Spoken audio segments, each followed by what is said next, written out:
Portuguesa da Imprensa e a Associação de Imprensa de Inspiração Cristã.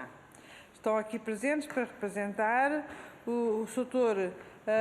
Por esta ordem, o Dr. Paulo Ribeiro, da AIC, e o Dr. João Palmeiro, da Associação Portuguesa de Imprensa, da API.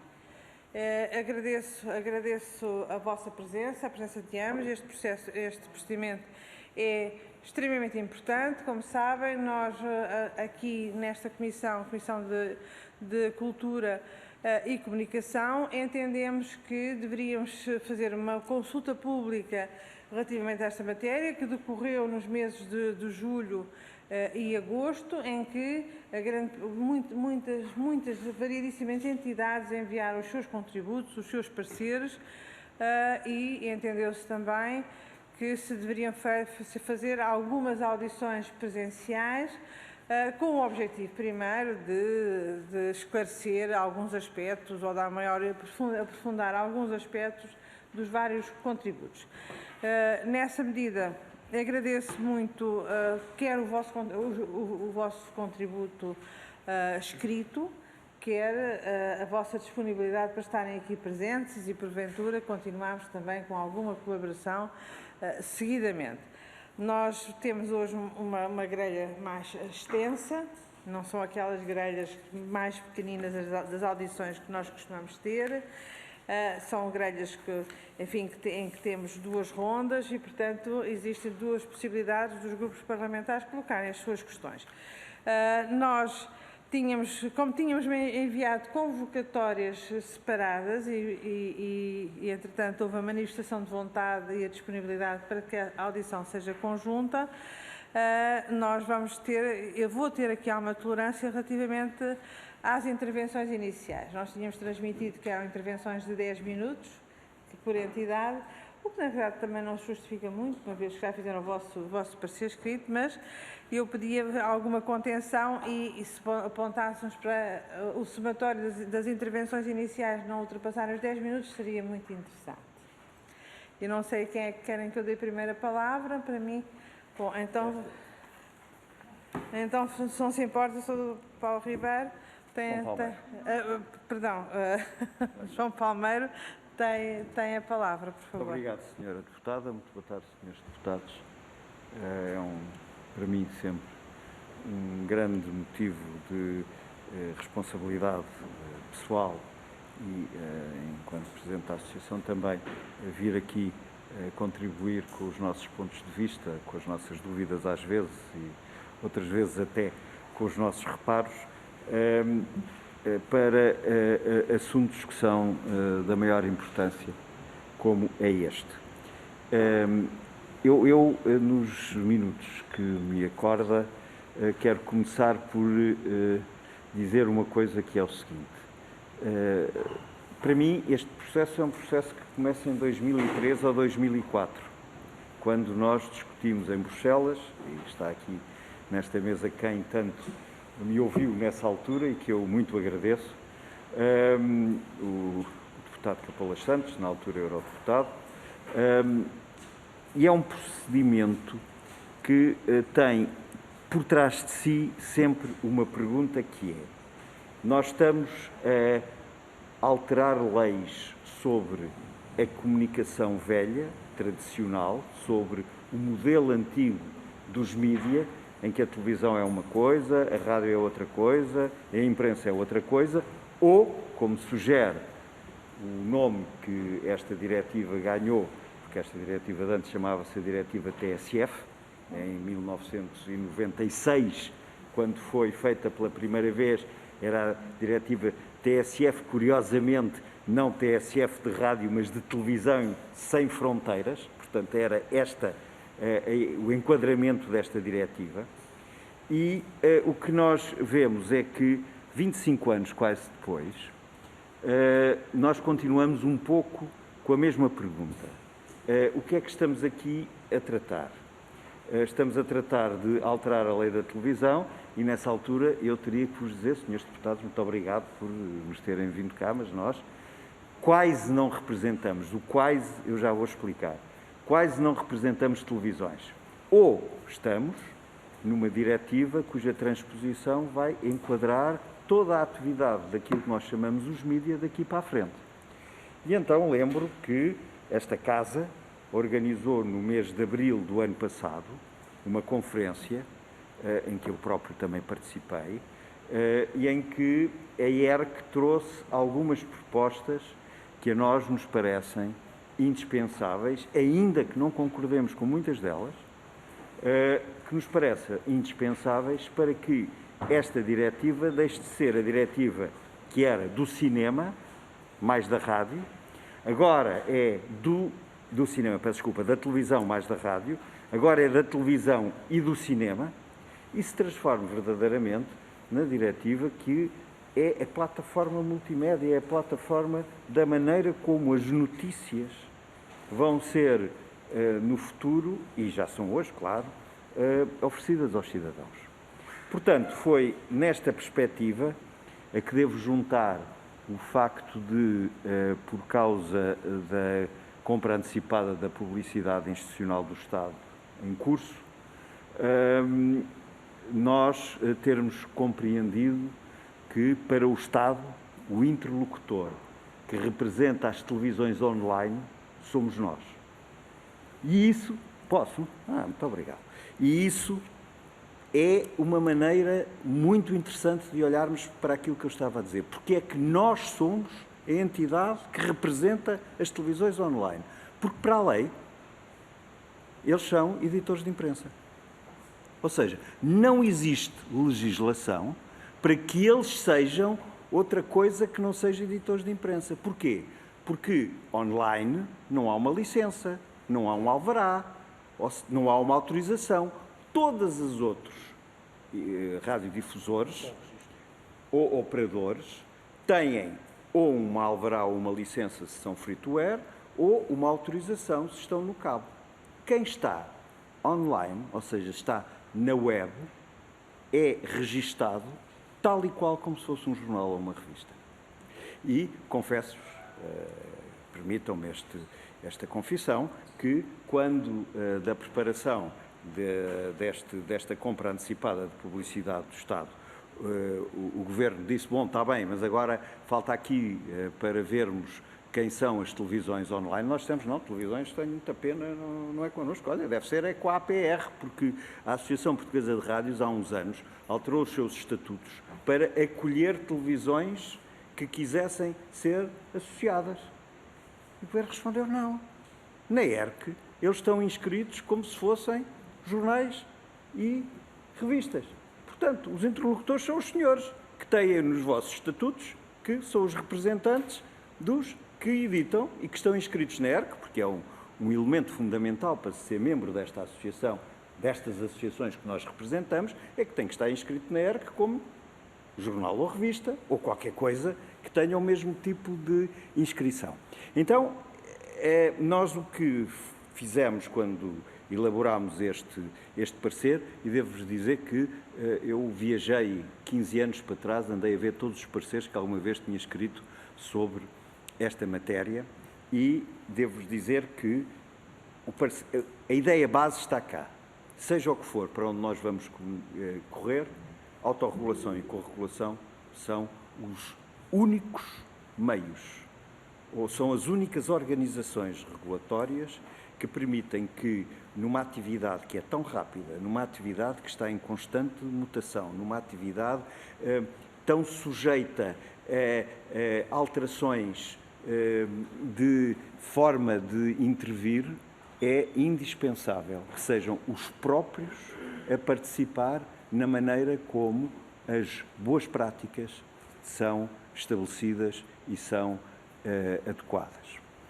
Depois, a segunda coisa que nós quisemos trazer aqui é, ainda nesta matéria, a Comissão introduziu dois conceitos que têm a ver com uma área que nós reputamos muito importante, que é a possível aplicação de coimas e a possível isenção de determinadas obrigações baseados em audiência e em dimensão da operação. Bom, e isto, mais uma vez, é qualquer coisa que agora a própria Comissão já reconheceu que foi demasiadamente pouco explicado, na medida em que já no princípio deste ano, no âmbito do grupo de contacto da diretiva, lançou uma consulta pública sobre como é que se deviam ser tratados a nível da transposição estes conceitos de low audience or small business, tendo em conta as empresas a que se aplicam.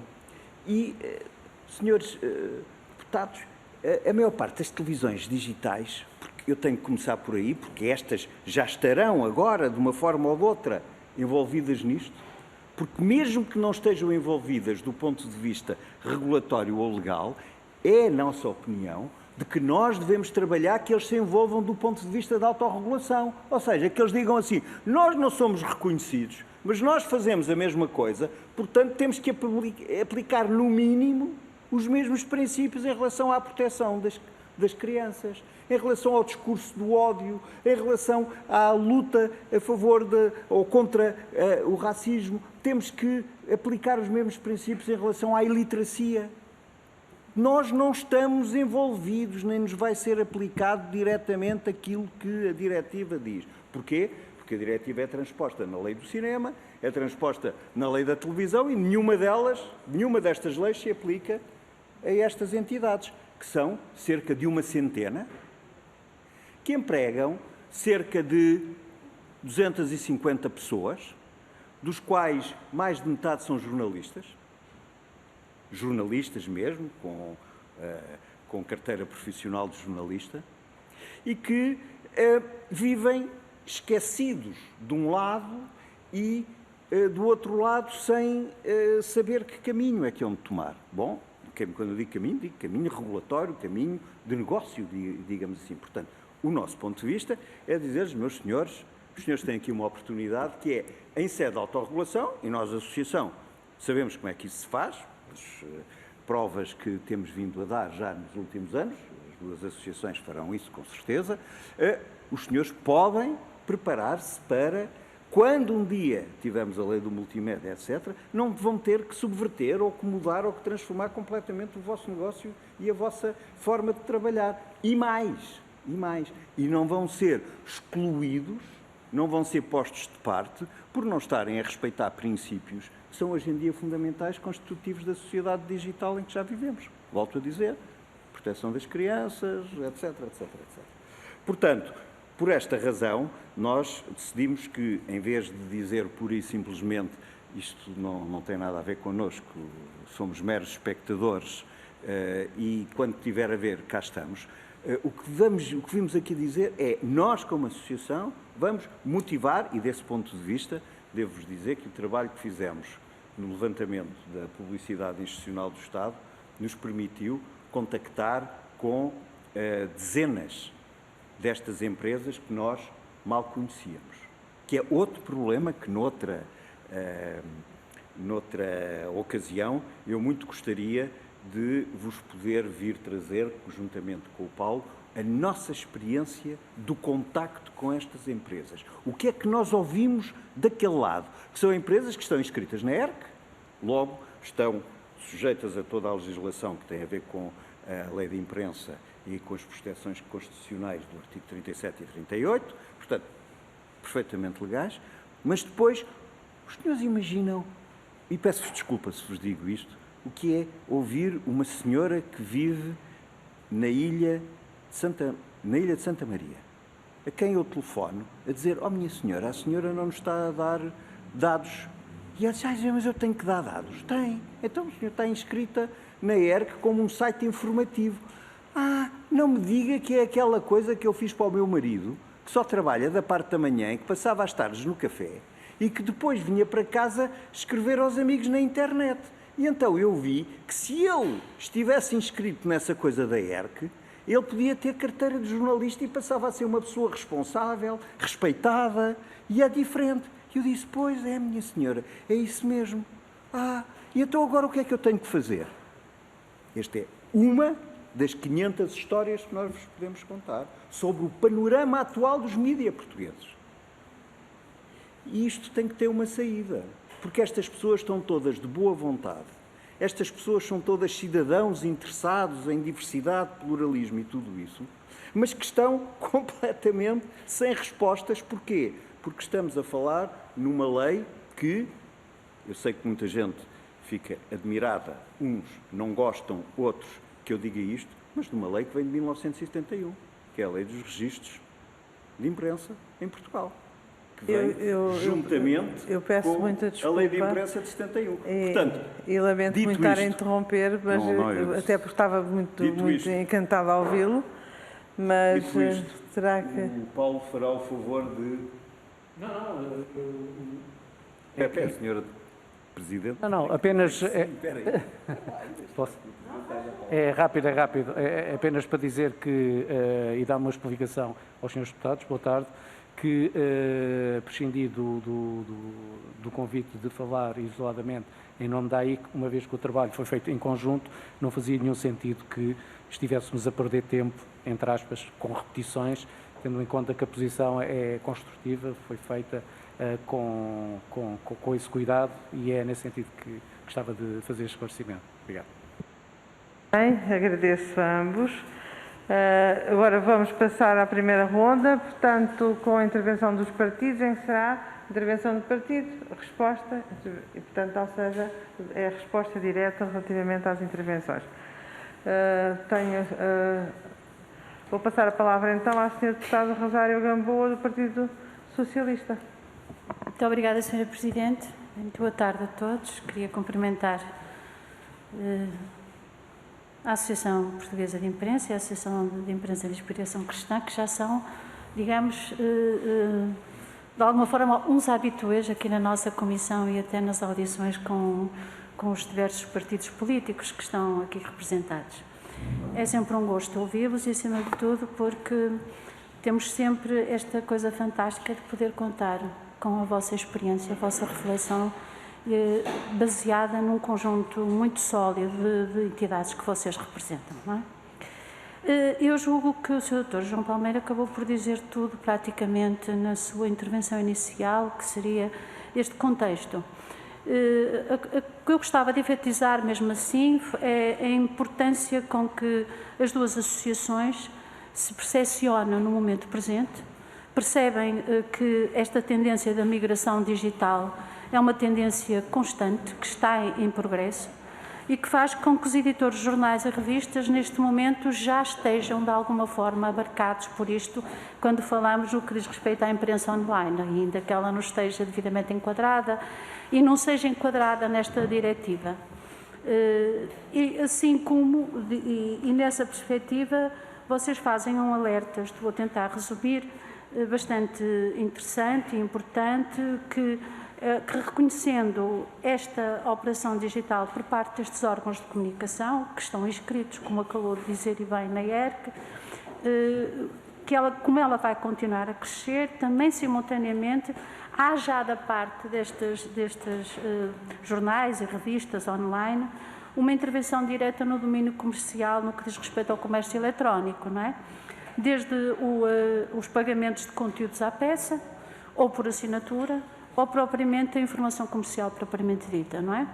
E nesta medida, a percepção das duas associações da importância de começarem a abrir caminho numa perspectiva como hoje de manhã, que falávamos aqui com o Sr. Presidente do ICA, que é, de alguma forma, uma legislação que procura estar future-proof, isto é, no sentido de, e já adaptando-se a um novo paradigma, neste caso convosco com os vossos associados, tentando fazer esta mediação de uma forma pedagógica, progressiva e relevante. E nós não podemos deixar, não só o Partido Socialista, de saudar esta visão da parte das duas associações e esta postura como se colocam, não só para com a Assembleia da República, como para com o Poder Executivo e Legislativo, mas, acima de tudo, também para com os vossos associados, fazendo esta mediação importante.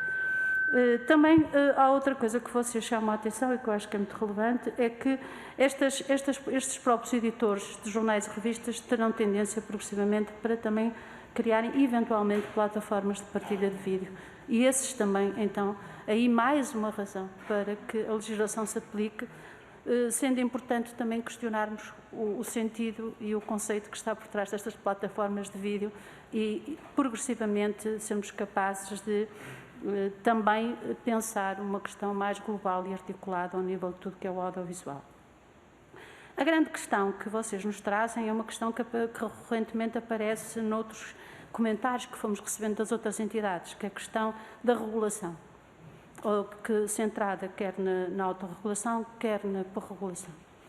E vocês chamam a atenção para isso e eu gostava que, se pudessem, que nos dissessem, quer em relação à diretiva, quer no artigo 12º, quer eventualmente até no 17º, se têm alguns contributos mais específicos que queiram enumerar sobre isso, porque esta questão da regulação é uma questão que é importante, não é? A própria aplicabilidade e eficácia da lei no enforcement, como é que ela é depois conseguida, é uma questão que nos preocupa e, de acordo com a vossa experiência, gostávamos de ter aqui alguns contributos que pudessem vir posteriormente. Depois, sobre as situações que também já foram aqui elencadas acerca de alguns conceitos, como, por exemplo, o conceito de lucros baixos ou públicos baixos, nós aí acho que o interessante seria guiar-nos pelas guidelines que apareceram agora naquela comunicação da UE, porque alguns conceitos aparecem mais balizados e que seriam interessantes estar aqui importantes. Eu julgo que estou a ultrapassar, a chegar ao fim do meu tempo, dizer que concordamos e parece-nos importante a chamada de atenção sobre a eventual inconstitucionalidade no que diz respeito à arbitragem da parte da IERC e gostava muito de lhes pedir uma coisa, porque os senhores têm imensa experiência sobre isso. Referiu há bocadinho as questões das fake news, as questões do terrorismo, da publicidade indesejável ou notícias indesejável para com o desenvolvimento de jovens. Se têm muita experiência na matéria, se nos podem chegar, e a diretiva é muito incisiva sobre isso e tem inclusivamente artigos sobre isso, era muito importante que nos fizessem chegar alguns contributos neste sentido. Muito obrigada, Sra. Presidente. Muito obrigada, Sra. Deputada. Passo novamente a palavra aos Srs. Presidentes destas duas associações. Doutora, não sei qual dos senhores irá usar primeiro. Portanto, o Dr. João Palmeiro, por favor. Portanto, muito obrigado, Sra. Deputada. A questão das plataformas de vídeo, e não há tempo para irmos muito mais longe do que isso, é uma história que começa no tempo em que a Sra. Reding era comissária da Sociedade da Informação. E a Sra. Reding sonhou, porque antes tinha sido comissária de Cultura e Educação, sonhou que as plataformas de vídeo seriam, estamos a falar em 2003, 2004, seriam o distinguo da Europa no mundo em relação àquilo que a Europa tinha que oferecer para o mundo em termos de tradição. Eu acompanhei muito a Sra. Reding nessa discussão. Aliás, a Sra. Reding esteve aqui em Lisboa durante a discussão da transposição da AVMS anterior numa conferência que nós organizámos. E, portanto, é para mim fácil perceber que o tempo é que foi mais longo, porque estava escrito e nós hoje vemos que a maior parte das entidades que representamos que estão preparadas para o futuro, grandes e pequenas. Não há aqui uma questão, é sobretudo uma questão de cabeça, se me permitem que vos diga. Estão preparadas, têm de facto este objetivo e têm esta saída. Depois, a questão da regulação que falou. Na última transposição da diretiva, tivemos um problema semelhante, que era saber o que era valor significativo naquilo que se tratava, naquilo que dizia respeito à colocação de produto. E encontrou-se uma solução, que depois foi também usada na transposição da Diretiva dos Direitos dos Consumidores, que era valor significativo tudo aquilo que não ultrapassasse um determinado valor. Bom, isto tinha a ver também com os patrocínios, portanto, quando é que os patrocínios deixavam de ser patrocínios e passavam a ser compra de publicidade, compra de espaço publicitário. E o que é verdade é que o regulador nunca conseguiu, eu não sei se devo dizer isso, mas vou dizer, porque nós fomos mais rápidos que o regulador a estabelecer um princípio, mas nunca conseguiu usar esse princípio por forma a efetivamente regular. Portanto, nós hoje olhamos para estes anos todos que estão para trás e esses princípios de autorregulação que a anterior versão da diretiva nos trouxe, existem, mas não construíram muito. E esta é a nossa grande preocupação, porque no mundo digital, na transposição do mundo analógico para o digital, vá que não vá. No mundo digital isso já não é possível. E não sei se o Paulo quer acrescentar, com a autorização da Sra. Presidente, alguma coisa? Relativamente, portanto, à matéria que a Sra. Deputada abordou, de facto, a nossa preocupação é que, neste momento, o que se verifica na prática com a existência e proliferação de médias, de televisões online, portanto, por todo o país, recorrendo às redes digitais, são, apesar de estarem, a maioria delas, legalizadas com um simples registro na ERC, conforme o Dr. João Palmeiro já frisou, achamos que há ainda muito caminho a fazer relativamente à cobertura legal que devem ter e que devem ser corresponsabilizados, a exemplo dos outros meios de comunicação social. Neste momento, atrevo-me a dizer que são um pouco como párias da comunicação social, uma vez que sabemos que existem, mas não sabemos o que fazem, apesar do seu trabalho estar lá. Pequenas comunidades têm acesso a produto jornalístico que é feito com bom trabalho na maioria das vezes, mas muitos dos órgãos desconhecem portanto, a realidade com que se devem confrontar do ponto de vista legal. E acho que é importante que sejam tratados, do nosso ponto de vista, tal e qual como os outros, porque é muito fácil abrir uma televisão digital na internet, portanto, é quase tão fácil como abrir também um jornal na internet. A verdade é que é esta. Apenas o que é mais difícil é abrir, neste momento, uma rádio ou uma televisão de canal generalista, porque existem licenças para isso. Portanto, é nesse sentido que nós estamos preocupados em fazer trabalho, em procurar criar sinergias com o Parlamento também, no sentido de podermos fazer aqui uma correlação importante para que seja uma simbiose perfeita, se é que é possível. Obrigado. Sra. Presidente, eu peço desculpa, mas eu não respondi à iliteracia. Posso dar só uma informação? Com certeza, Sr. Doutor. Sendo que já ultrapassaram o tempo que tinham disponível para responder. Mas esteja à vontade, porque estão aqui exatamente para isso, para que possam esclarecer os senhores deputados. Faz favor. A pergunta da iliteracia é o seguinte: o contributo que nós temos é que os projetos que nós neste momento estamos a desenvolver em Portugal, para o Google, para o Facebook e inclusivamente para algumas autoridades portuguesas, mostram-nos uma coisa que é: nós começamos por pensar não nos jovens, mas nos mais velhos. E eu acho que isso é uma ausência permanente quando se fala de iliteracia.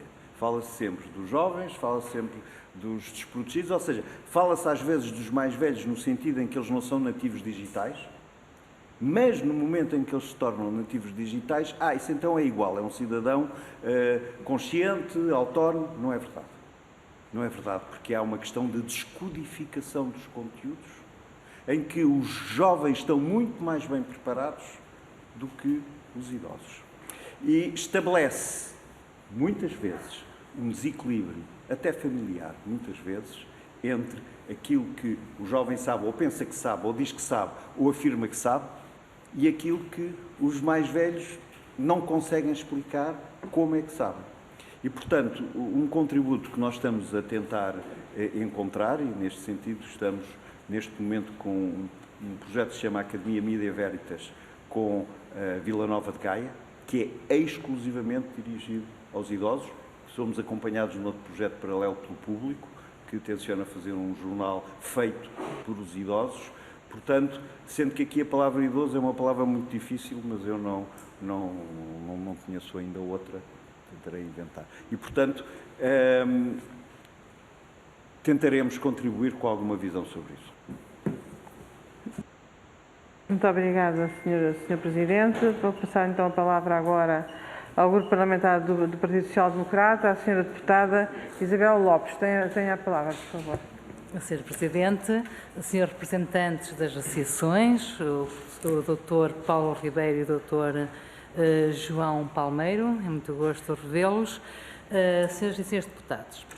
Nesta fase em que o Parlamento discute na especialidade esta proposta de lei que transpõe a diretiva respeitante à oferta de serviços de comunicação social audiovisual, o Grupo Parlamentar do PSD quer agradecer às associações, a Associação Portuguesa de Imprensa e a Associação de Imprensa de Inspiração Cristã, os vossos contributos, inicialmente de forma escrita e agora aqui presencial, que são sempre muito úteis, dado o know-how que vocês têm e também o número de associados que representam. Esta proposta de lei do Governo decorre então de uma grande medida, em grande medida, da obrigatoriedade de transpor a diretiva da União Europeia número 1808. É sem dúvida uma transposição importante, necessária e há muito esperada. Há muito esperada porque a última diretiva, neste sentido, tem quase 10 anos, não é? Portanto, é muito tempo, quase uma década. Portanto, esta proposta tem particular impacto na lei do cinema e do audiovisual, como já falaram, e também na comunicação social, mas com impacto inferior.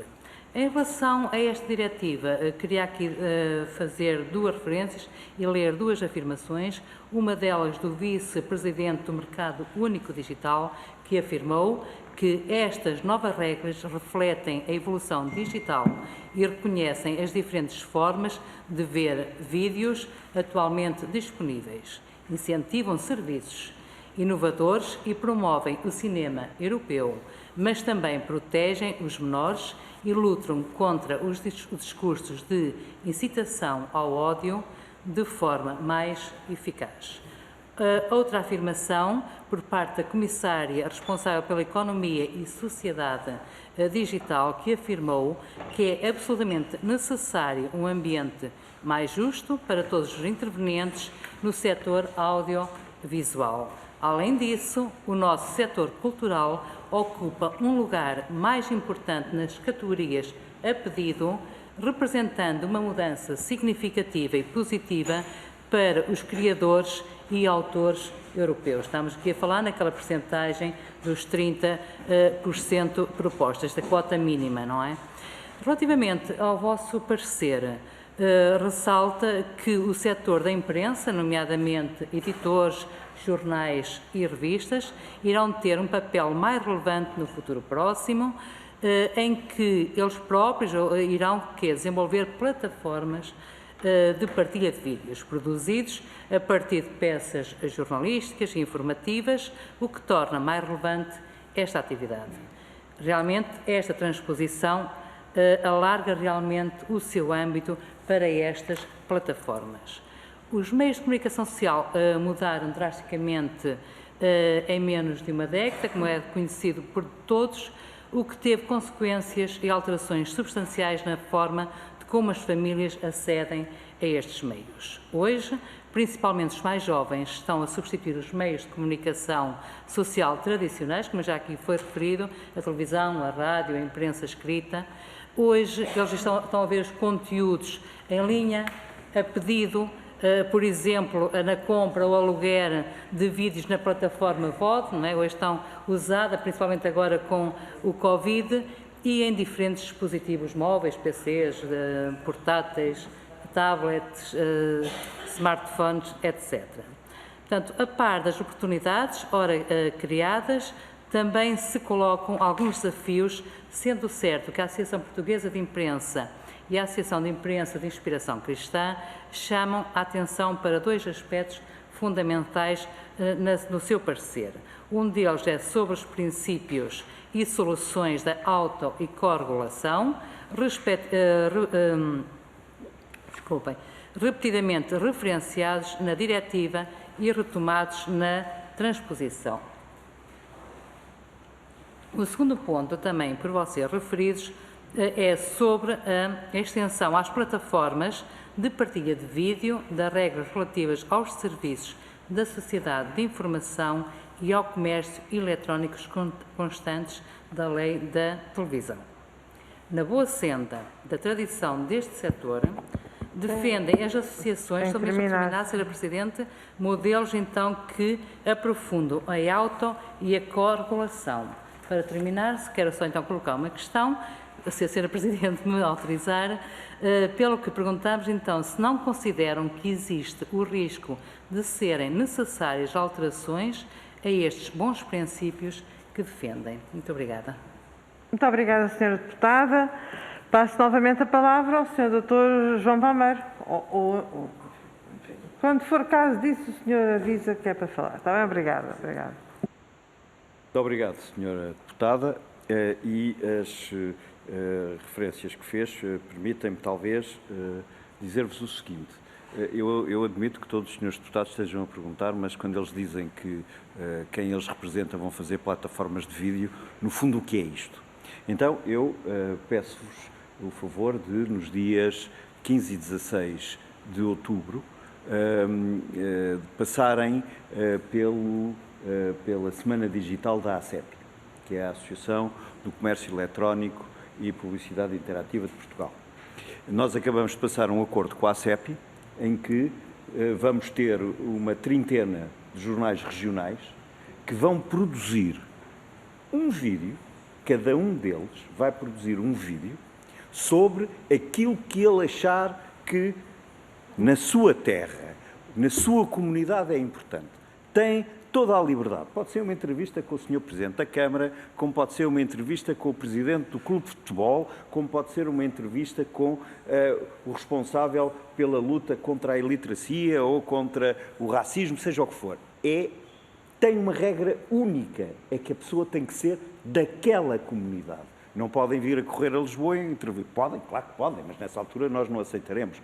Vir a Lisboa, entrevistar um dos senhores deputados, claro que se for o senhor deputado que é eleito por lá, faz todo o sentido. Mas não sendo, se não for, é a regra fundamental. Bom, isto vai acontecer no dia 15 e 16 de setembro. E depois? O que é que a gente vai fazer destes vídeos todos?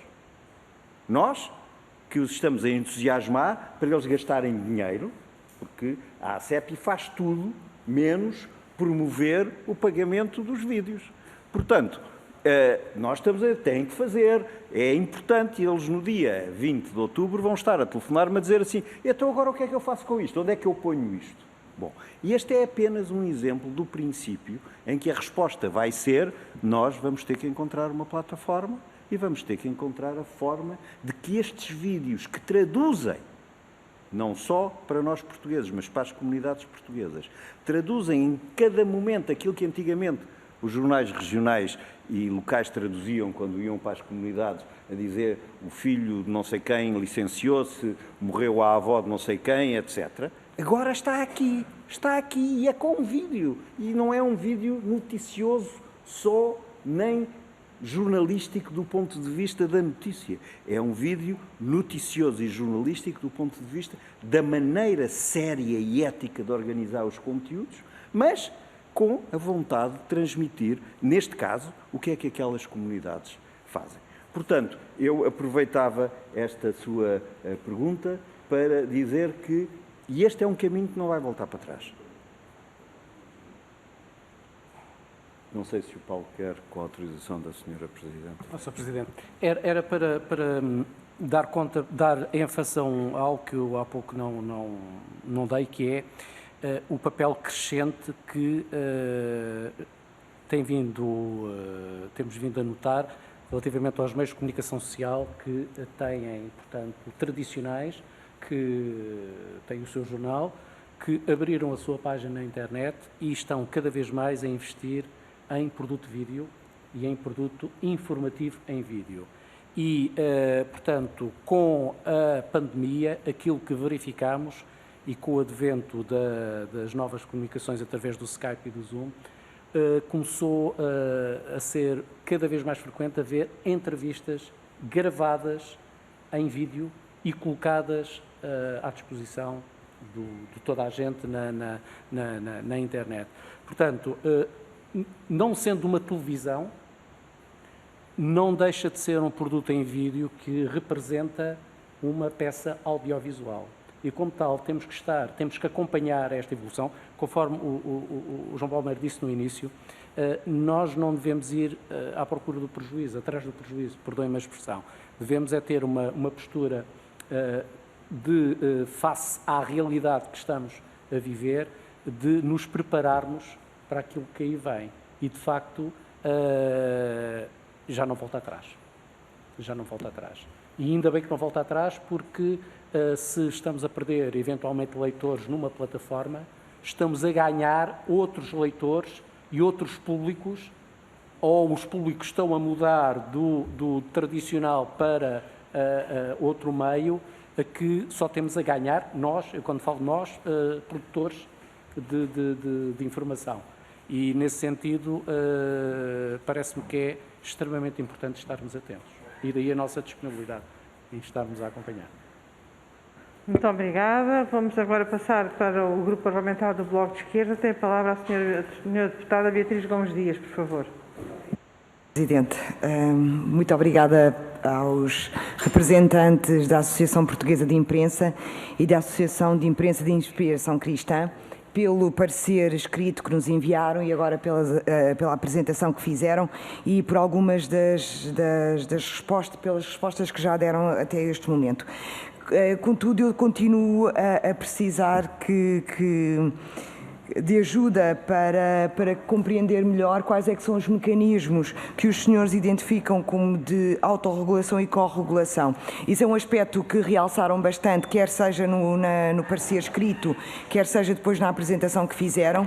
No vosso parecer referem que tem uma parceria com a ERC e com a ARP, que é a autorregulação publicitária, e que eu gostava que nos falassem um bocado desta experiência, quais é que foram os principais resultados desta parceria e como é que o conhecimento adquirido desta experiência pode depois ser alocado para a transposição da diretiva e como é que nós podemos incluir esse conhecimento e as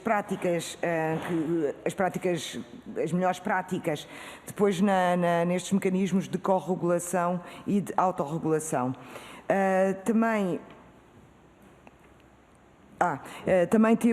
aqui afirmam que este aspecto tem uma importância bastante relevante a quando da graduação da eventual infração, e eu também gostava de perguntar como é que nós podemos, como é que isto pode ser aferido e como é que depois esta informação pode ser traduzida.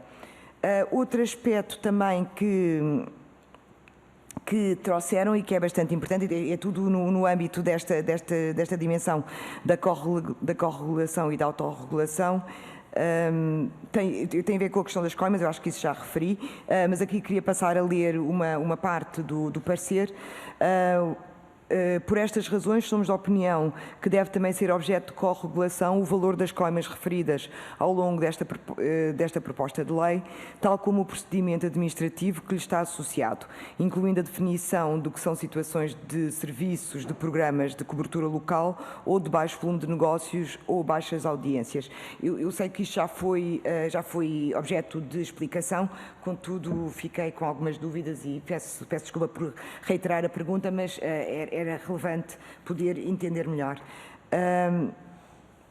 Sim, e depois outro aspecto que eu acho bastante importante e que nós já discutimos hoje nas audições que fizemos de manhã, mas com a larga experiência que têm, portanto, a vossa opinião e os vossos argumentos serão um importante contributo para a reflexão que estamos a fazer, tem a ver com as medidas que nós podemos implementar para a proteção dos consumidores, dos públicos mais sensíveis, como as crianças, o combate ao discurso de ódio e como é que nós tornamos os conteúdos que estão estão a migrar para o digital, disponíveis para pessoas com diversidade funcional. Ou seja, como é que nós podemos garantir que estes conteúdos são acessíveis a toda a população portuguesa com as diversidades funcionais que existem, e como é que isso pode ser vertido na lei para garantir que não há impedimentos ao acesso. Muito obrigada.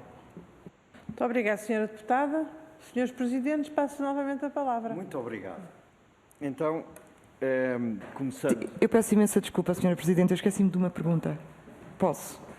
Pode sim, Sra. Deputada. Muito obrigada, Como é não muito gastou o rápido, seu é muito tempo rápido. todo. E tinha a ver com o exemplo que deu da senhora de Santa Maria que se inscreveu, ou seja, como é que se pode também traduzir na lei ou nas diferentes leis as especificidades dos meios de comunicação, ou seja, para que as pessoas entendam que não é por escreverem mensagens no Facebook aos amigos que se tornam um órgão de comunicação social, como é que isso pode ser feito. E também gostava que desenvolvesse um bocadinho a ideia da literacia mediática. Deu alguns exemplos, mas é um assunto que nos preocupa bastante, principalmente no combate ao discurso de ódio, à desinformação. Como é que nós podemos ter isso traduzido? Muito obrigada, Sr. Presidente, e peço desculpa. Muito obrigada, Sra. Deputada. Agora sim, passo a palavra aos Srs. Presidentes, por favor. Muito obrigado. Sra. Deputada, perdoar-me-á que eu não só vou falar depressa, como vou falar um bocado telegraficamente. Portanto, se alguma coisa não resultar claro depois no que eu vou dizer, por favor, não tenho dúvida nenhuma em voltar atrás. A autorregulação publicitária é qualquer coisa de que nós muito nos orgulhamos, porque funciona. Há cerca de 10 anos, quando começaram as apostas desportivas online, a autorregulação publicitária foi capaz de impedir que fosse feita publicidade aos betclicks e essas coisas todas que estavam a nascer. Nenhum órgão de comunicação social publicou mais publicidade a isso, o que representou uma perda imensa de investimentos nessa altura, até ao momento em que houve uma lei. Portanto, houve uma pergunta à autorregulação publicitária que tem um conselho técnico, o conselho disse não, a lei não permite que faça. E, portanto, o nosso ponto de vista é que os senhores não devem aceitar essa publicidade. Assim foi. Assim foi. Portanto, esta funciona. Do outro lado, temos a corregulação, que é uma partilha que nós deveríamos ter com a ERC em relação a uma coisa importantíssima e cada vez mais fundamental, que é a classificação das publicações periódicas. Não funciona.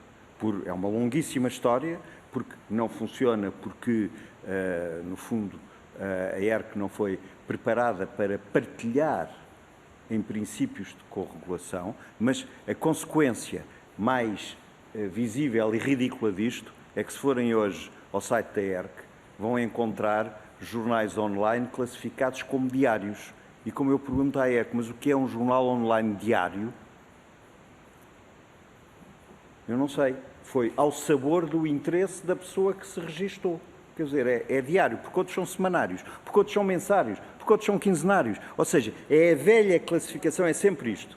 É a velha classificação que está na cabeça das pessoas, a que depois juntam online. Eu gostava muito de fazer um jornal quinzenal, mas vou fazer online. Portanto, vou fazer um online quinzenal. Quando eu pergunto, mas qual é a diferença do diário? Não é nenhuma.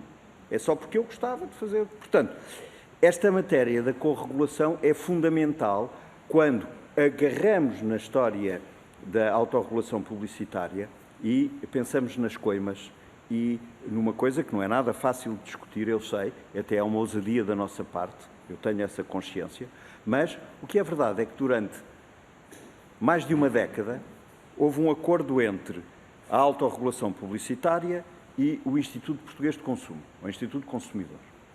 E, como o Instituto Consumidor não tinha pessoas suficientes, não tinha funcionários suficientes para analisar e ver todos os processos, havia um princípio que era, quando a autorregulação publicitária determinava que se devia proceder de uma determinada forma e as entidades procediam dessa forma, davam conhecimento ao Instituto Consumidor. E o Instituto Consumidor, se não houvesse novamente uma queixa específica sobre esta matéria, arquivava o procedimento. e só se houvesse uma segunda ou uma terceira repetição, então aí mesmo sem queixa, o Instituto do Consumidor aplicava a coima. Ora bem, isto funcionou durante anos sem que a maior parte das pessoas desse por isso, porque funcionava, pura e simplesmente. Hoje em dia, com a Direção-Geral do Consumidor, existe um protocolo de princípio que já não é tão automático como este, mas, portanto, são boas práticas entre o Estado e setores que estão sujeitos a uma determinada regulação que funcionam e que funcionam de uma forma que me parece efetiva e concreta e que dura até hoje, quer dizer, não mudou.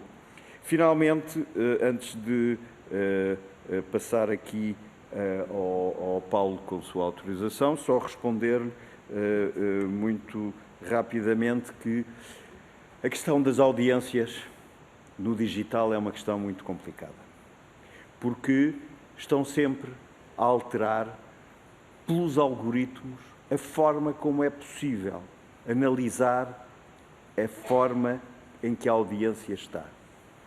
E como a publicidade no digital não tem nada a ver com a publicidade no analógico, ou seja, o modo de funcionar da publicidade no analógico é eu lembrar-me que vi o produto ou lembrar-me das características do produto. No digital é eu querer, naquele momento, fazer uma compra eletrónica. Senão não vale a pena, quer dizer, senão não mudou nada, quer dizer, e no digital é o comércio eletrónico que está em causa.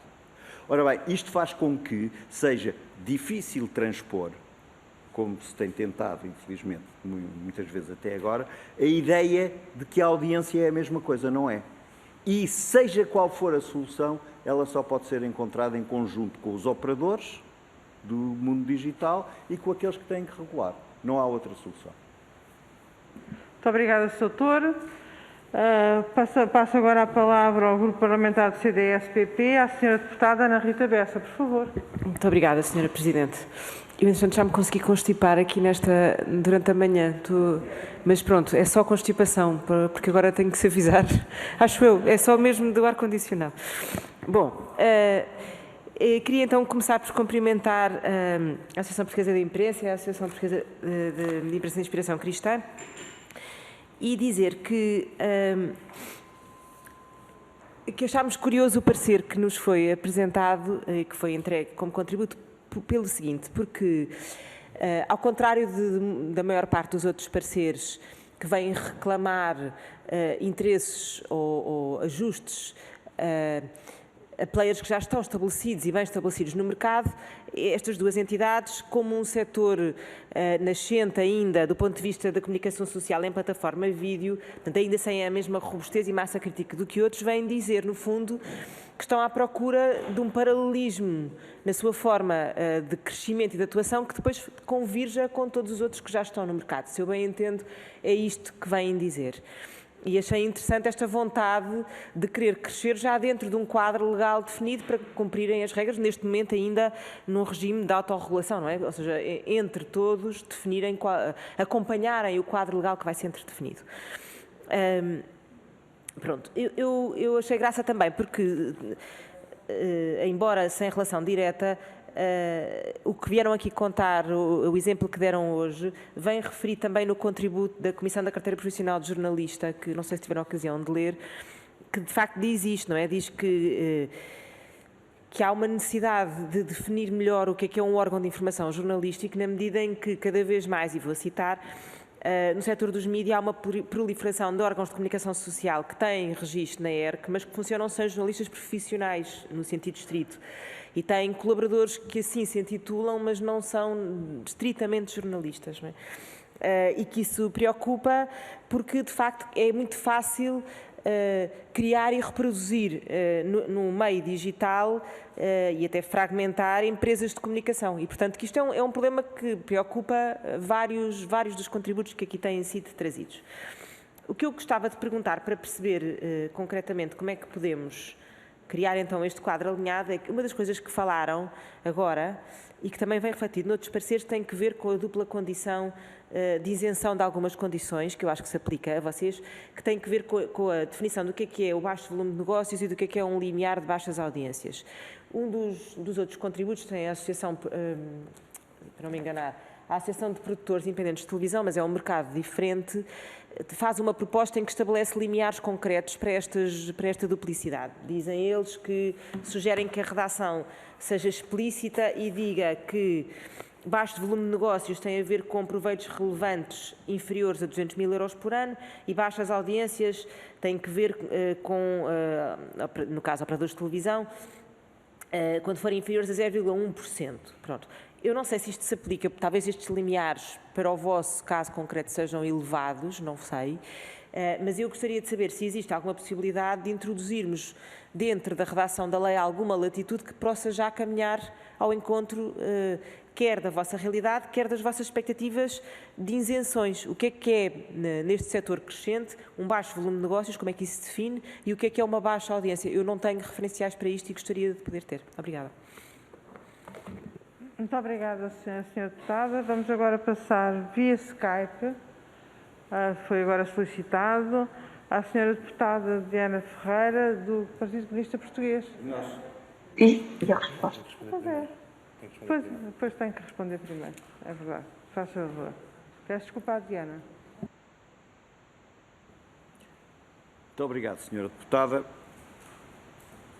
Pôs-me aqui numa posição difícil. Porque a minha tese de doutoramento chama-se Regulação dos Mídias, Regulação Dinâmica. E, portanto, a resposta que eu tenho que lhe dar é que não acredito que seja possível que uma lei estabeleça valores. Uma lei só pode estabelecer princípios para. Ou seja, tem que dizer que, por exemplo, o que eu acho que é uma baixa audiência é aquela que não pode crescer. Se a minha audiência for, por exemplo, a de pessoas que gostam de escrever livros de uma determinada maneira, essa audiência, quantos são? O Instituto Nacional de Estatísticas tem alguma previsão de quantos são os portugueses que estão? Não tem. Portanto, o que é indispensável é que estejam estabelecidos os princípios na lei para que, quando eu vou estabelecer baixa audiência, por exemplo, eu estou a ouvir os meus colegas da Associação dos Produtores dizerem 0,1%, estão a falar em 0,1% da metodologia que é usada pela Marktest e que é usada pela... Bom, mas essa metodologia está condenada pelo próprio tempo digital e pelo próprio tempo da... Não é que não dure, vai durar com certeza algum tempo mais, mas rapidamente vai ser transformado em qualquer outra coisa. Portanto, o que eu defendo é que deveria haver, possivelmente, na lei, um anexo que diz os princípios são estes.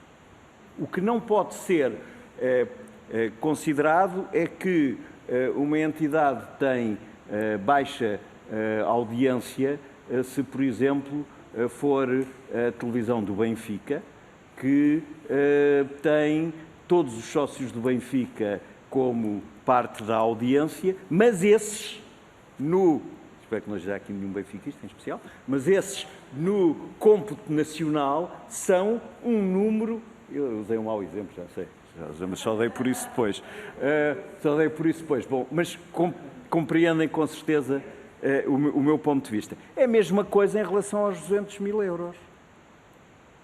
Os 200 mil euros são fáceis de determinar quando nós pensamos numa produção que eu compro.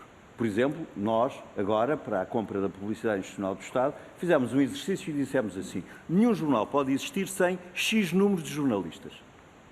Quanto custa manter esses X números de jornalistas? Custa isto. Logo, isto é o limiar mínimo. Ou seja, uma lógica que poderíamos seguir aqui era parecida com esta. Quer dizer, quem tem um rendimento que é inferior ou igual ou inferior ou superior em 20%, digamos assim, àquilo que custa manter a operação com qualidade jornalística, está considerado automaticamente. Podem ser 200 mil se eu empregar 20 jornalistas e podem ser 5 mil se eu empregar um. Quer dizer, depende. O que é importante é que a lei estabeleça os critérios para mim, não os valores, porque depois os critérios têm que ser trabalhados, como eu disse, em autorregulação e corregulação e pronto, assim será. E, portanto, penso que, senhora deputada, respondi no... Uma coisa é certa, para um meio local 200 mil euros é, de facto, a produção, eventualmente, de 10 anos de faturação, depende.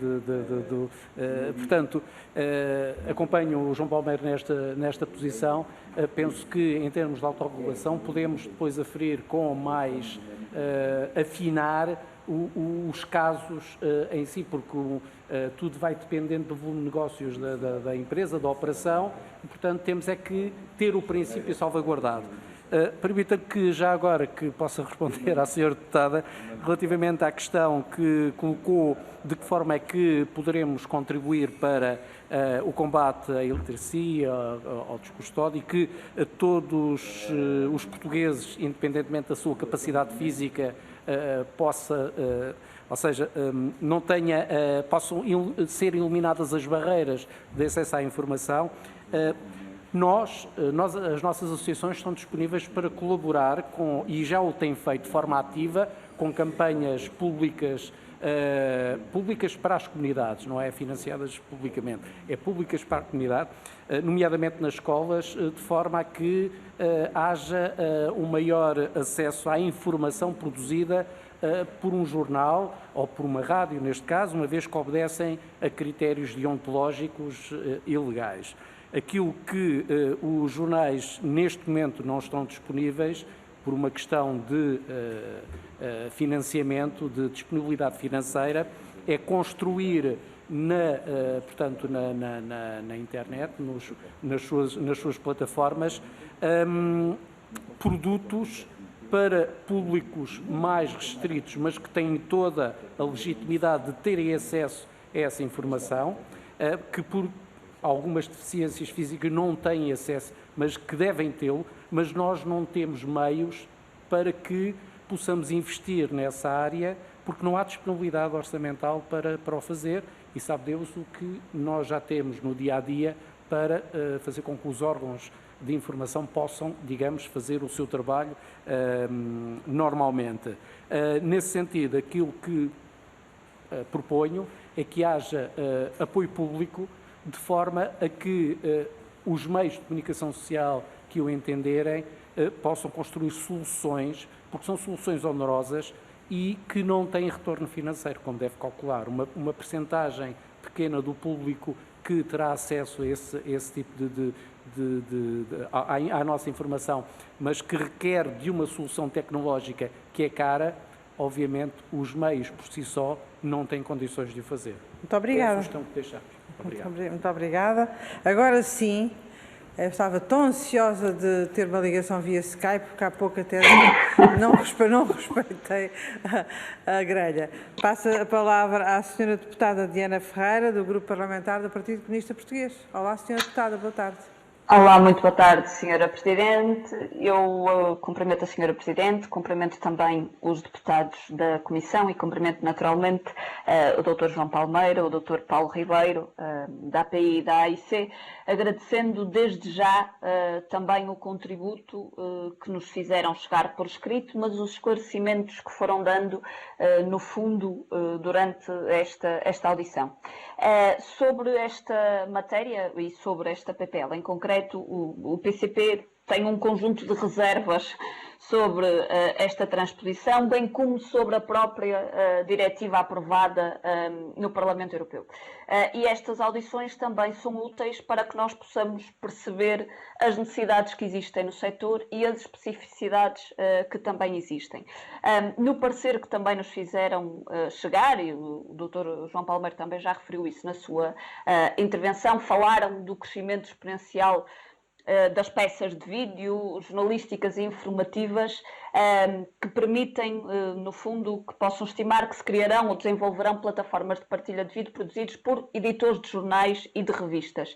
E, no fundo, que por esta mesma razão, o enquadramento e regulação previsto para estas situações nesta proposta de lei serão um elemento importante para solucionar este mesmo problema. Eu pedia só que aprofundassem a vossa reflexão sobre esta mesma matéria, porque efetivamente esta realidade de peças, no fundo, de vídeo, jornalísticas informativas, online, que passam a ser, no fundo, produzidos por editores de jornais e revistas, que têm a ver exatamente com estas alterações na produção da informação, digamos assim, que estamos a assistir. Pedia que aprofundassem esta necessidade e soluções concretas que entendessem que seria também importante encontrar-se para responder a esta mesma realidade. Eu queria ainda colocar uma questão sobre a necessidade de enquadramentos mais específicos para a questão da imprensa no âmbito desta mesma PPL, perceber se, pareceu-me pelas intervenções que aqui fizeram, que sentem de alguma forma essa necessidade e, sentindo essa necessidade também, o que é que achavam que era premente que pudesse ser tratado também nesta PPL. Queria ainda colocar uma outra questão, porque há uma especificidade muito significativa em matérias de órgãos de comunicação social, local e regional, e nomeadamente na imprensa local e regional, e em que muitas vezes legislação que é produzida não tem em conta esta realidade específica.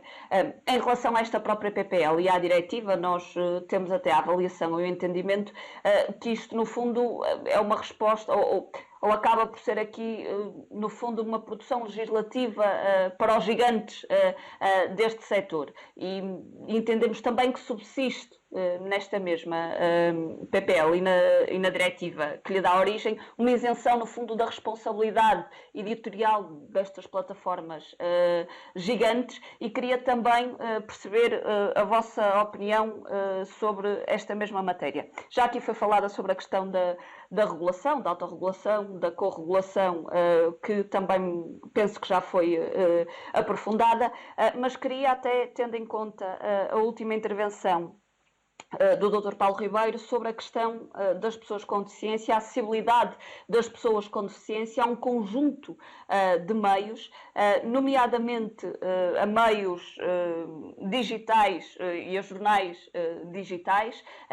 Já percebi pela intervenção que teve que há aqui uma dificuldade, no fundo, em garantir, nomeadamente por parte dos órgãos de comunicação social local e regional, esta mesma resposta, e pedia também que aprofundasse esse assunto, porque é também uma preocupação que o PCP tem sobre, no fundo, na acessibilidade e no direito de todos no acesso à informação.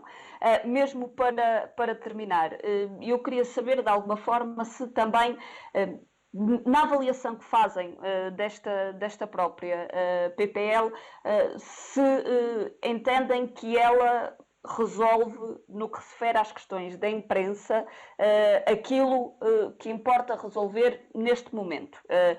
E perceber ainda, mesmo também para finalizar, colocando aqui também o que foi, já o CDS falou dessa matéria, mas o parecer da própria Comissão da Carteira Profissional dos Jornalistas sobre a proliferação de órgãos de comunicação social que obtêm registro na IERC. No caso dos jornais, um registro que pode ser de alguma forma, digamos, fácil de fazer. Fácil não é a palavra mais adequada, mas penso que percebem a ideia que pretendo aqui transmitir, mas também perceber se este é também um momento para que esta questão sobre um registro dos órgãos de comunicação social que seja rigoroso do ponto de vista da IERC, e em que também, através desse mesmo registro e dessa validação, no fundo, de um órgão de comunicação social, se entendem também que isso é a maneira, naturalmente, de contribuir para um combate à desinformação, à manipulação da informação e à disseminação de mentiras que também tem tido lugar no nosso país. E muito obrigada. Muito obrigada, Sra. Deputada. Passo a palavra ao Sr. Dr. Paulo Ribeiro. Eu só queria pedir, Senhora Presidente, sublinhar que o Paulo Ribeiro é membro da Comissão da Carteira Profissional dos Jornalistas e, portanto, eu iria sempre pedir que fosse ele o primeiro a intervir agora. Muito obrigada. Obrigada, Sra. Deputada, pelas questões que colocou. Eu começo, portanto, pela questão de analisarmos, de facto, na Comissão da Carteira Profissional de Jornalista.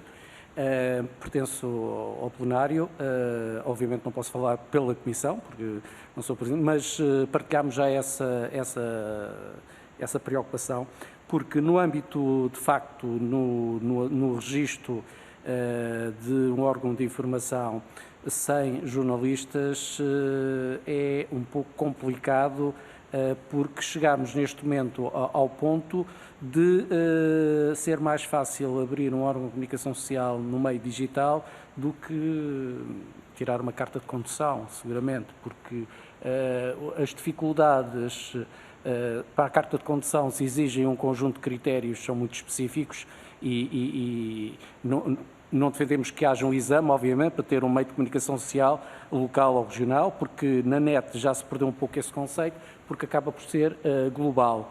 Mas, do ponto de vista do seguimento dos critérios éticos e deontológicos, quer do ponto de vista da informação, quer do ponto de vista também da publicidade, acaba por ser, neste momento, uma dor de cabeça para todos os intervenientes do setor.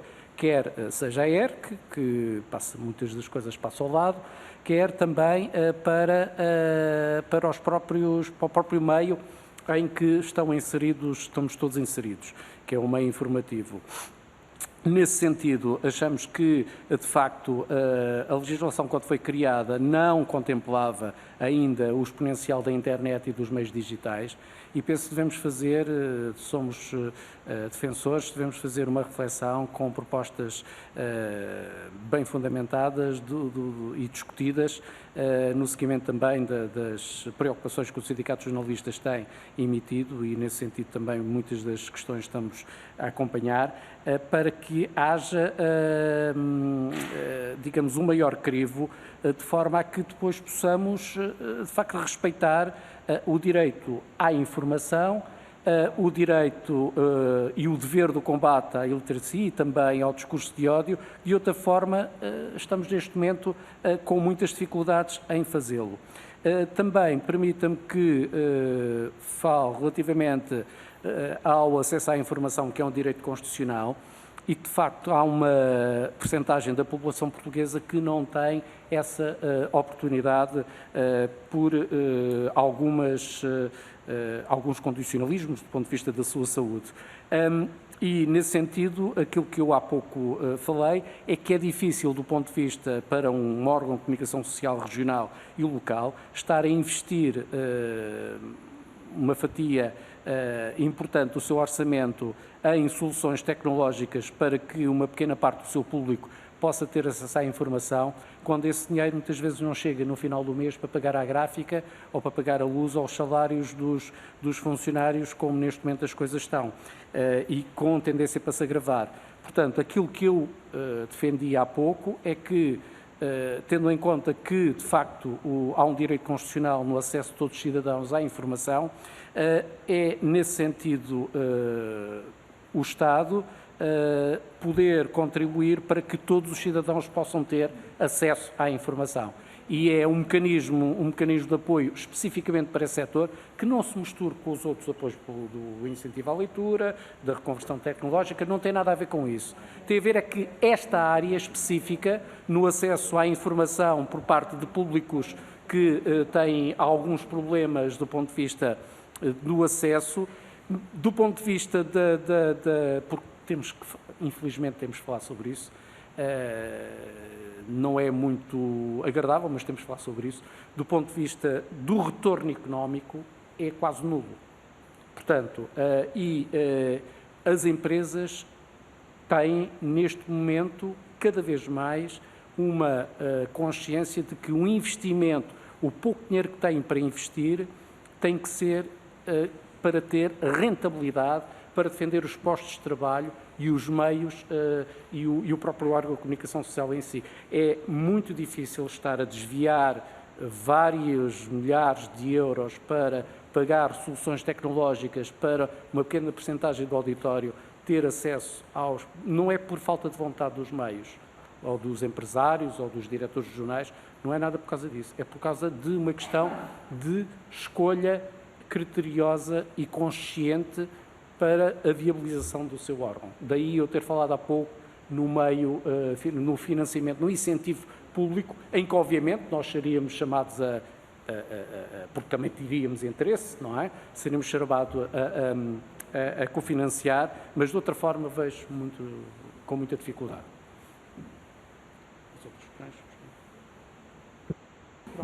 De qualquer forma, já está gasto o tempo.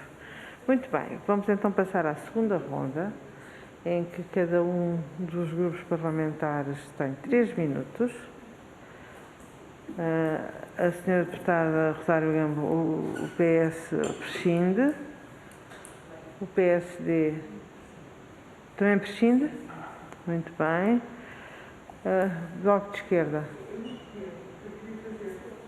Não percebi. Muito bem. Então, passo a palavra à senhora deputada Beatriz Gomes Dias, do Grupo Parlamentar do Bloco de Esquerda, por favor.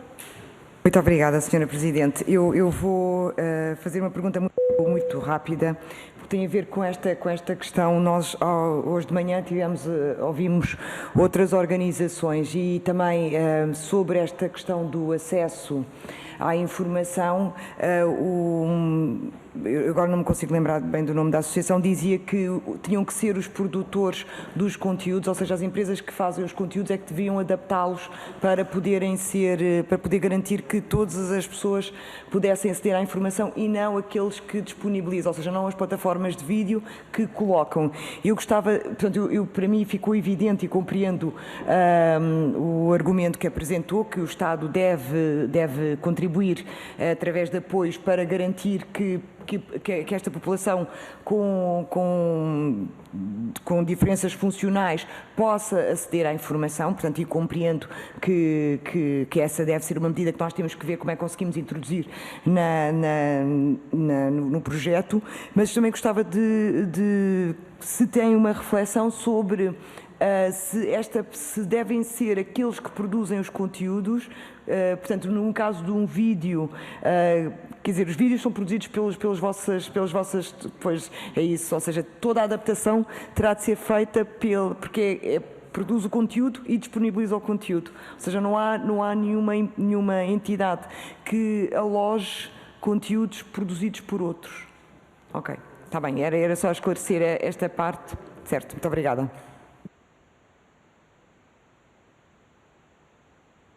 Gostaria de saber se a senhora deputada Diana Ferreira quer usar a palavra, agora na segunda ronda. Não, senhora Presidente. Não, o que também já foi sendo dito ao longo da audição foi respondendo a um conjunto de dúvidas que nós tínhamos, por isso prescindimos também desta intervenção. Muito obrigada. Muito obrigada. A senhora deputada Ana Rita Bessa.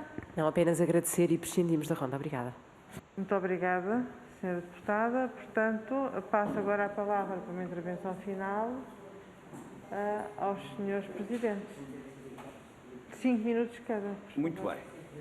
Então, eu vou apenas usar esta intervenção final, primeiro para em relação à questão das pessoas com dificuldades, explicar só o seguinte: há cerca de 8 anos, num dos congressos ou dos encontros que a Associação promoveu, apresentámos um projeto que permitia que os invisuais tivessem uma leitura dos jornais auditiva. Como esse procedimento não era elegível para os apoios do Estado à comunicação social, neste momento esse programa está implementado no Brasil. Não está implementado em Portugal. É uma coisa simples, mas aqui está outra vez. É uma coisa que tem que ser implementada. Claro que se hoje evoluirmos para a questão das plataformas, isso passa a ser um serviço que a plataforma pode oferecer. E porque é que, é a minha segunda parte da minha intervenção, e porque é que eu estou tão convencido que vai haver este caminho para as plataformas? É simples. Eu, praticamente, não posso dizer todos, mas a grande maioria dos jornais regionais e locais portugueses, eu já os visitei. E em grande número deles encontro uma despensa, uma cave, um quarto ou uma sala onde vão poucas pessoas, com livros amontoados. E eu pergunto, o que é? São monografias sobre esta região que este jornal promoveu e que não teve meios de fazer chegar ao público. Teve, se calhar, muitas vezes, um apoio da Câmara para imprimir, teve um apoio de um mecenas, de uma fundação local, às vezes do próprio. E estes livros vão desde livros de recolha de poesia até de tradição, porque é que a terra se chama de uma determinada maneira. E vão ficando ali amontoados.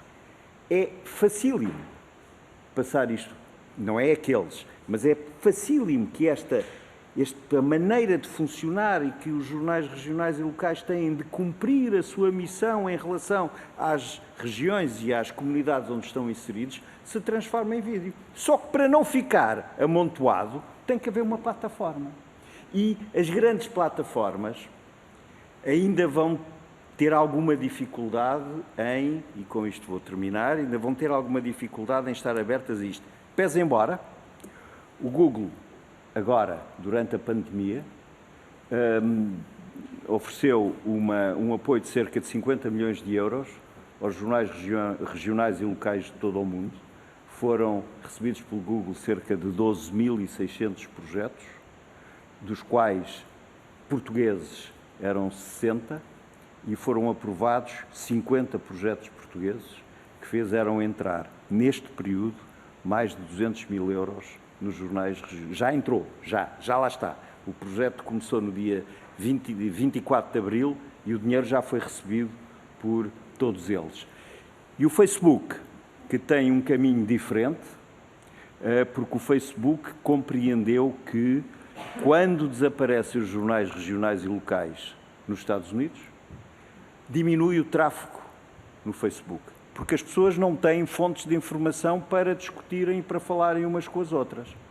E então o Facebook está num procedimento diferente neste momento, anunciou já que iria comprar conteúdos jornalísticos, não sabemos ainda qual é o modelo, se é na base dos direitos de autor ou em quê, mas queria comprar conteúdos jornalísticos em Inglaterra, na Alemanha, no Brasil, nos Estados Unidos. E eu posso-vos dizer que nós já estamos a tentar fazer um acordo com os nossos colegas brasileiros para que esses conteúdos incluam a língua portuguesa. Apesar de serem comprados no Brasil, eles incluem a língua portuguesa. E, portanto, serão um movimento cultural. Claro que a política não interessará, quer dizer, não conseguiremos porque, em primeiro lugar, o Facebook está preocupado com o tráfego no Brasil, mas é o tráfego da língua portuguesa. E esta é uma oportunidade que nós não podemos perder. Portanto, isto é para lhe dizer que, para isso, será muito mais fácil, havendo uma plataforma de vídeos em Portugal, para ligar a esse outro sistema, seja ele qual for, estamos à espera de ver o que é que o Facebook vai dizer, mas para ligar do que estar depois cada um por si próprio não tem dimensão. Quer dizer, não existe. Um por si próprio não existe, não vale a pena. Portanto, é por estas razões que eu acredito e que eu acho que é tão importante, porque aqui o nosso movimento é ao contrário. Não é reclamar que a diretiva tem que ser alterada ou a transposição tem que ser alterada. A diretiva tem que compreender que mais cedo ou mais tarde nós vamos cair lá dentro. E ao cairmos lá dentro, somos diferentes daqueles que já lá estão. E, portanto, isso tem que ser tido em consideração. Muito obrigado, Sra. Presidente. Muito obrigado, Sr. Presidente. Faz favor, Sr. Doutor. Sr. Presidente, obrigado. Apenas para concluir, para mostrar uma vez mais, dizer uma vez mais, estamos disponíveis enquanto produtores de conteúdos jornalísticos, porque é isso que, de certa forma, que representamos, para colaborar com a Assembleia da República na procura de soluções que garantam que todos os cidadãos tenham acesso de forma democrática, livre, a informação escrita, lida ou falada, mas com os pressupostos que há pouco referi, tendo em conta as preocupações também norteiam a nossa atividade profissional, que alguns dos órgãos que represento não têm o lucro como objetivo, mas a grande maioria tem, de facto, o lucro como objetivo. Mas nós já chegámos à conclusão de que há muito tempo que não é o lucro que nos faz correr, é um objetivo mais alto, que é, de facto, a informação das regiões e das comunidades que representamos. Nesse sentido, estamos à vossa disposição para colaborarmos em diversos patamares nesse sentido. E já agora, permitam-me também que,